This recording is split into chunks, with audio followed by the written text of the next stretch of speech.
Assalamu alaikum. Хашим Таксыр. Мына азыр дүйнө жүзүндө Кытайдан башталган коронавирус аябай дүйнөнү дүрбөлөңгө салып атат. Бул коронавирус деген бул кандай вирус? Бул кайсы жылдар аныкталган? Анан кандайча адамга өттү? Ушунун химик катары бирок мындай элге түшүнүктүү кылып айтып берсеңиз. Auzu billahi mineşşeytanirracim. Bismillahirrahmanirrahim. Şu beni üşüntüp el altında süretip жатқан жаратқан Allah'a maqtolur olsun. Peygamberimiz Muhammed Mustafa sallallahu aleyhi ve sellem'e Allah'ın salamı cennetinizde olsun. Manilli sura bu virüs, koronavirüs özü tabiatta var. Virüsologiya iliminde koronavirüslük semeyistliği var.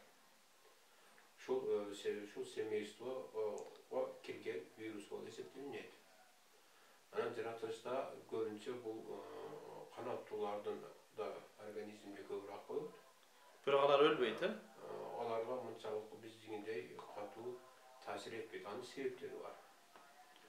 Бул коронавирустун келип чыгышына өзү кызыктуу болуп турат. Себеби мен ушул илимде өздөштүргөн адам катары, ошол тармакта билим алган адам катары айтайын. Бул virüs özü жаратылышта, ушул вирустун штаммы жаратылышта жок болгон эмес. Бул синтезделген вирус деп эсептесе айтса боло берет. Анын себептери бар. Биринчиден, ушул жаратылышта коронавирустун базасында азыр айрыкча батыш өлкөлөрүндө гендик инженерия өтө күчтүү, өтө жогорку деңгээлде өнүккөн. Гендик инженерия боюнча мындай жаңы вирустардын штамдарын синтездеп алуу толук мүмкүнчүлүгү бар. Гендик инженерия негизинде. Эми процесс мындай болушу мүмкүн да. Табигый коронавирустун антигендери почти жок эсе. Бул коронавирустун антигендери көп. Вот эмнеси менен айырмаланат? Бул өзүнчө бир түрдөгү коронавирус эмес. Бул антигендерден иштелип чыккан коронавирус болуп атпайбы? Жөнөкөй вируска караганда табиатта учуп аткан вирус, коронавирустун өзүнүн штаммына караганда бул вирустун антигендери көп. Ушул мутациялык учураган вируста бул жаратылышта өзүнөн өзү мутация учурабайт. Буну ошол вирустун тукум куучулук геному деп коет, ошол РНКдан турат. Ошол РНКнын репликациялык экеселенүү учуру бар, учурунда. Андан кийин ошол экеселенген РНКга экеселенген учурунун кайсы бир химиялык заттарды таасир этүү менен анын генетикалык кодун өзгөртүп койсо болот. Андан тышкары репликациядан алган информация РНК репликация алгандан кийин анда информациялык код башка РНК синтезделип, ал информациялык код алат. Ал эндоплазматикалык рибосомалар болот вирустун, ошол рибосомаларына ошондой эле ошол рибосомаларга код ташып алып кетет да. Трансферезалык этап болот. Ошол этапта ошол вирус кармаган чөйрөгө мисалы углеводдордун концентрациясын көтөрүп же башка химиялык активдүү заттардын концентрациясын коюу менен биз вирустун оболочкасын каптап турган биологдук капсид деп коет, ошол биологдук капсидге антигенди отурукташырса болот да, же жаңы антигенди иштеп чыгарса болот да. Мына ушул процессти түшүндүрүп берейин. Мында информациялык РНК турат, ал репликация деп коет, ошол РНК экеселен.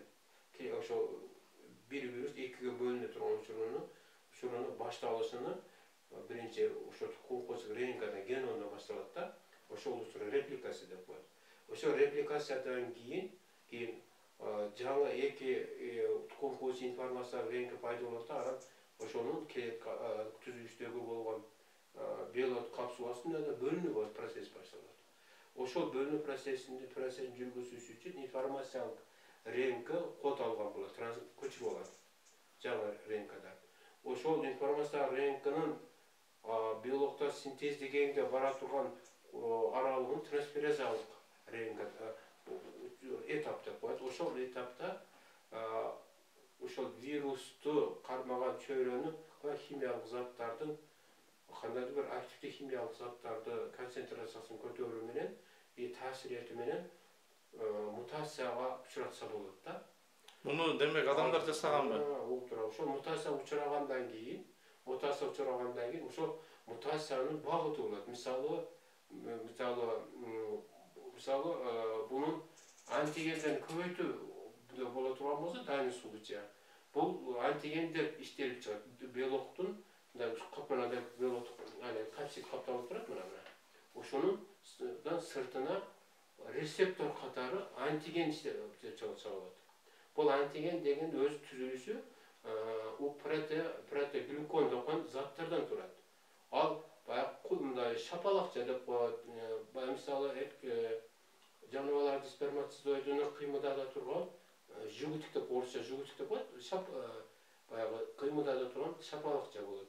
Бул жигутиги мындай микробиологияда муну жигутикти антиген катары кабылданат да. Бул рецепторду кызмат аткарат да. Көрдүңөрбү? Бул тыштагы чөйрөдөн мынау реңк информация берип турган катар пайдаланылат. Ошондуктан муну антиген деп эсептелинет. Анан ушул антигендин дагы бир бул вирустун дагы бир өзгөчөлүгү мынау геномдук реңки менен трансферазалык реңки аркылуу мынау генетикалык рецептордук антиген түздөн-түз байланышып атат да. Ошондуктан бунун мутациялык вариабельности дагы жогору болуп атат. Андан сырткары бунун антигени сыртында мисалы бир эле вируста бирөө, экөө, үчөө, төртөө, бешөө ушул көп сандагы антигени бар антигенге ээ болушу вирустун агрессивдүүлүгүнү көтөрүп атат. Вот мына ушул жерде. Бул аябай илимдүү, мындай илимий сөз менен болуп атат. Эми бул сөз бар. Бул агрессивдүүлүгүн көтөрүп атат да. Баягы мына антигендер мындай болушу, мына агрессивдүүлүгүн көтөрүп атат.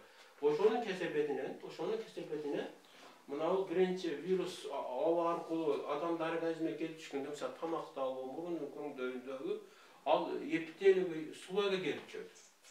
Эпителиевый слойдун өзү адамдын эпителиевый слоюнда тышында ресница деп коет, баягы тазалап түртүп тура турган ресницалар бар да.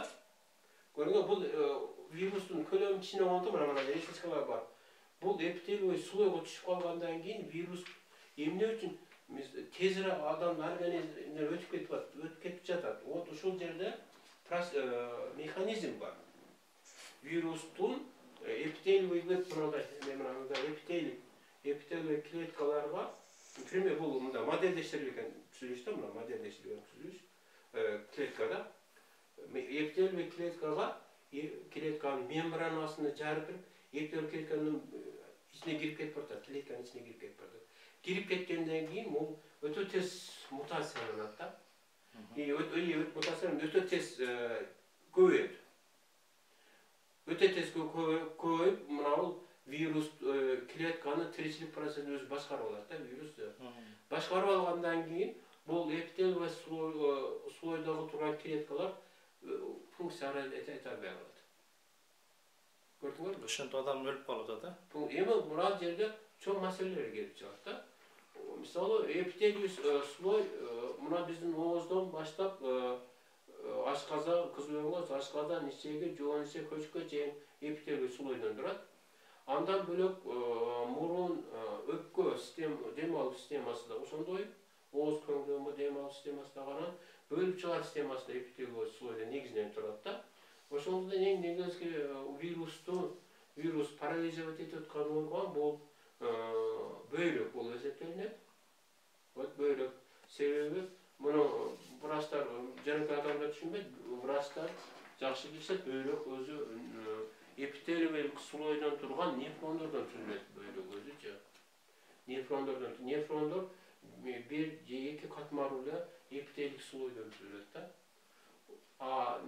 Баягы кан өкпөгө мисалы мурунага жуккан вирус же өкпөгө бронхоларга отурукташкан вирус канга өтүп кетип, кан аркылуу барып туруп бөйрөктө отурукташат да. Бөйрөктө отурукташкандан кийин бөйрөктүн баягы жука эпителиялык клубочкасы бар. Бөйрөктүн клубочкасы дагы өз эпителиялык слойдон турат.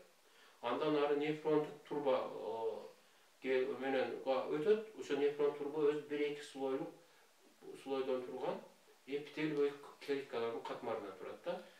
Ошол катмар иштен чыгат. Сизге татар илим болуп кетти. Эми айгабы бул? Жок, азыр бу жерде элге ушул кызык болуп атат. Кантип айга? Эмнеге түшүндүрүш керек азыр? Жок, сизги медицина карабайт атпайбы? таза илимпоздук неме болуп кетти. Жок, аны түшүндүрүш керек. Анан кийин өзүң айтарсың. Баягы нефрондорду иштен чыгарып койгондуктан азыр бул жерде баягы оору адам оор акыбалга келип түшүп калып атпайбы? Мен ошол процессти түшүндүрүп атам да. Баягы бөйрөктө кислотно-щелочный баланс түзүлөт да. Ал жерде канды реабсорбциясы тынымсыз жүрүп турат да. Именно ошол бузгандыктан өпкөдө лимфатический отток токтоп калат да. Пайда болот. Отток токтоп калат дагы. Анан өпкөнүн исиркектеринде суу тез аранын ичинде суу каптап, адам деми кысылып, анан каза болуп калып атпайбы? Мен ошол процессти түшүндүрүп атканымдын себеби мына жерде эки тыянак бар. Биринчиден ушул вирус көп антигендери бар вирус, ошондо өтө кооптуу вируска кирет. Экинчиден мунун кесепети негизинен эпителиялык адамдын слоюнда, клеткаларында жашаган вирус болот. Эң негизги күчтү бул бөйрөккө берет.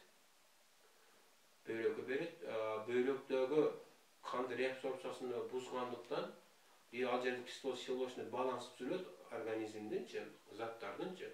Ошол баланс түзгөндөн өпкөдө суунун застою пайда болот да. Лимфатический оттоктун застою пайда болот дагы. Өпкөдө суу пайда болуп, дем тез аранын ичинде кысылып, ооруган адамдар каза болуп калып атат.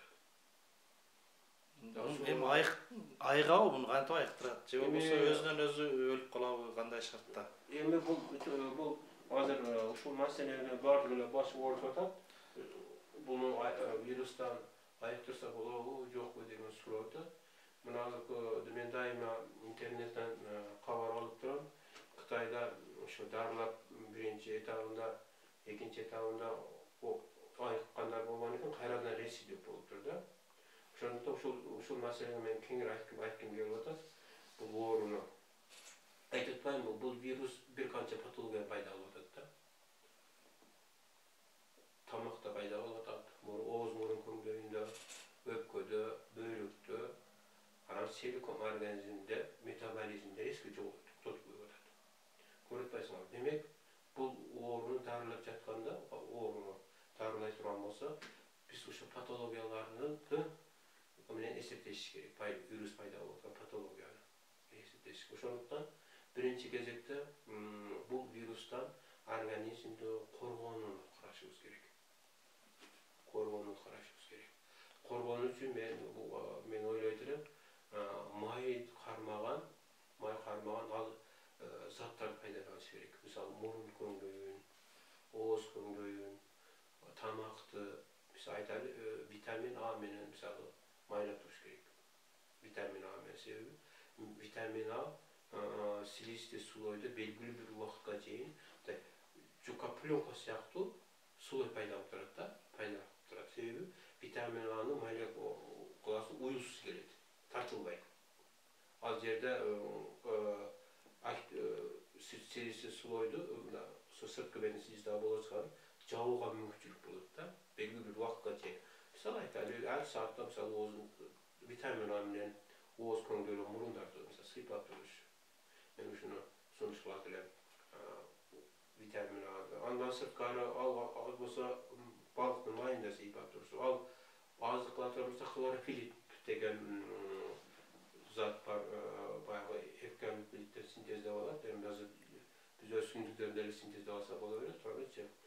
менен дагы жооз көңдөн жаап турса болот да.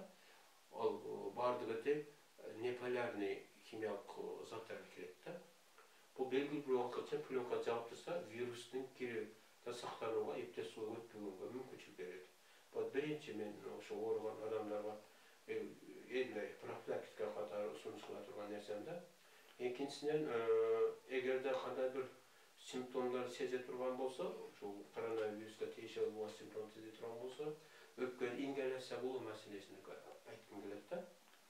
Өпкөнү ингаляция кылыш маселеси бул антивирустук дары чөптөр бар. Ошолор менен ингаляция кылып туруш айткым келет. Анан үчүнчү маселе, эгерде вирус организмге канга өтүп кете турган болсо, анда аны жалгыз эле жолу дарылоо маселеси келип чыгат. Дарылоону мен ойлойм, бул дарылоошундай механизмини, эң негизги механизми иштелип пайдалана турган дары, адам дарылап атканда пайдалана турган дары вирустун жолун бөгөт кое турган болуш керек. Барьер кое турган болуш керек. Именно эпителийлик клеткалардын, ткандын ичинде жайгашкан клеткалардын слоюна кирбей турган, бөгөт кое турган антивирустук препараттар болуш керек. Мисалы, биз бул ушул мезгилдерде бизде антивирустук дарын биз иштеп чыкканбыз. Биздин негизги ишибиз гепатитке байланыштуу болгон иш да булчу. Мисалы, гепатиттин Б деген гепатиттин антигендери бар да, 2, 3, 4 антигени бар. Ошол антигенди биздинки дарылар бөгөт коюп, клетканын ичине киргизбей койду. Бул клиникалык результат аркылуу буну байкап атабыз. Мисалы, эгерде бул коркунучтуу бала менин үй бүлөмө, менен бирге иштешкен телетеңиз досторго, туугандыктарга, менен байланышы бар адамдарга бардыгына эгерде ушул криптер болуп кала турган болсо, биз муну дарылоо чараларына мындай схемасын иштеп чыгып койгон. Гепатит Б-га, Гепатит. Не только гепатит, мен азыркы коронавируска айтып атам мен муну. Коронавирусту сактап калыш үчүн мен ошол дарылоо схемасын иштеп чыгып койдум. Буну кандай бир клиникалык результатында болду деп айткан жерим жок. Бул сактаныш үчүн. Себеби Саламаттык сактоо министрлиги селико медицина, дүйнөлүк медицинада буга азыр иштелип чыккан жери жок. Буга ишенимге да болбойт. Ошондуктан ошол бул бала апааттан ошол өзүнүн сактап калыш үчүн үй бүлө бизге ким андасып, ким кайрылган болсо, ошолорго да жардам бериш үчүн ушул схеманы даярдап отурам. Кудайым бул нерсени баарын алыс кылсын, окуштук болуп кетсе, бизде буга карата даярдыгыбыз бар. Жанагы немесин ойлоп таап атышабы дүйнөдө? Вакцинасын. Вакцинасыны аябай катуу лабораторияда иштеп атат, өтө катуу иштеп атат, бирок анда эффекттер ала албай атат. Себеби айтытпаймынбы, булар түшүнүш керек, бул вирустун антигени көп болуп атат. Вариабельность жогору болуп атат. Бунун баягы скоросту дагы жогору болуп атат да, действиясынычы. Ошондуктан бул чоң маселеге айланып кетип атат күндөн күнгө элечи. Пока буну дарылоо схемасын иштеп чыгыш керек азыр. Буну дарылоо схемасыны мен азыр ушул көптөн бери ойлонуп отуруп, ошо өзүбүзгө тиешелүү нерсени чөйрөдөгүлөрдү, анан ким кайрылган болсо, ошолорго жардам бере турган деңгээлде менде даярдык бар.